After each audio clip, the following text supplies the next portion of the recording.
A man accused of a 1978 double homicide in West Springfield is set to be arraigned later today.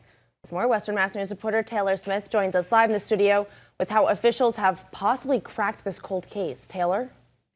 That's right, Amanda. 71-year-old Timothy Jolie will be arraigned for his alleged involvement in the murder of then 18-year-old Teresa Marcoux and 20-year-old Mark Harnish, both of East Longmeadow.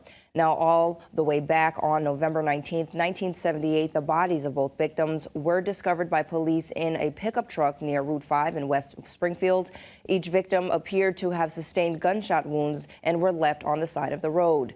Now, this comes nearly 46 years ago without any trace of a suspect, but now with more advanced technology, investigators were seemingly able to crack the case after a recently identified fingerprint led to the arrest of Timothy Jolie. Now, he was arrested at his residence in Clearwater, Florida in October and has since been returned to Massachusetts to face those murder charges.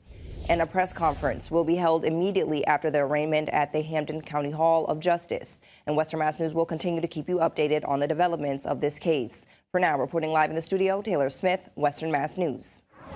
All right, Taylor, thank you for those details.